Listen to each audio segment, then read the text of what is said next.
हरे कृष्ण। मो पूजा भक्ति चैनल समस्त सब्सक्राइबर माननकु स्वागत। श्रावण मास कार्तिक मास हेउबा माघ मास शिव भक्त माने मंदिर रे भीड़ जमाई थांती। हेले भक्तंक मनरे प्रश्न आसे, भोले बाबांकु कौन पसंद, क्यों भोग नहीं से मंदिर को जीवे। भोलेनाथ भोले बाबांकु तो टिके बेलपत्र, गोटे कदली एवं गोटे पानी ढालरे संतुष्ट हुअन्ति। श्रावण मासरे शिव भक्त माने महादेवंकु विधि विधान रे पूजा करिवा पई एही पवित्र मासरे तांकर प्रिय भोग लगाइले मनोकामना पूर्ण होइथाए। मान्यता अछि श्रावण मास महादेवंक प्रिय मास। स्कंद पुराण अनुसारे एही मासरे शिव पार्वतींक पूजा कले सुख समृद्धि बढ़ी थाए एवं मोक्ष प्राप्ति होइथाए।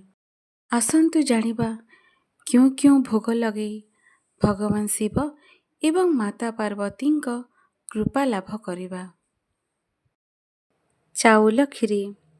चाउल खीरी भगवान शिवंक अत्यंत प्रिय। माँ पार्वती कैलास पर्वतरे प्रथम थर चाउल खीरी तैयारी करी भगवानंकु भोग लगाइथिले। द्वितीୟରେ सुजी हलवा। सुजी घिଅ मेवा चीनी रे तैयारी हलवा शिवंक प्रिय भोग। एही श्रावण मासरे भोग लगे समस्तंकु प्रसाद खाइबाकु देले सुख समृद्धि घरकु आसीथाए। तृतीୟରେ मालपुआ। मालपुआ भगवान शिवंकु श्रीकृष्ण ब्रजभूमि रे भोग लगैथिले। श्रावण मासरे मालपुआ भोग लगैले बाबा प्रसन्न हेबे। चतुर्थरे पंचामृत। दूध दही घिଅ महु एवं चीनी मिश्रण रे पंचामृत हुए। पंचामृत श्रावण मासरे सबुठारु पवित्र भोग। ଏହା अर्पण कले शिव पार्वतींक कृपा मिलिथाए। पंचमरे गंजेई पणा। गंजेई पणा भगवानंकु बहुत प्रिय अटे। श्रावण रे एही भोग लगैले मानसिक शांति एवं शारीरिक कष्ट रु। षष्ठरे कंदमूल।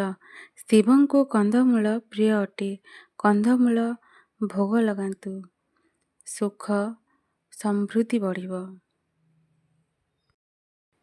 सप्तमरे बेलपत्र एवं धतुरा।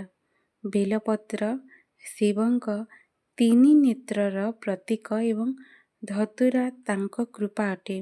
श्रावण मासरे एही भोग लगैले मनोकामना महादेवंक कृपा पाइबा पाई एही सबु भोग लगांतु। आशा करुछि भिडियोटी भल लागिथिबो।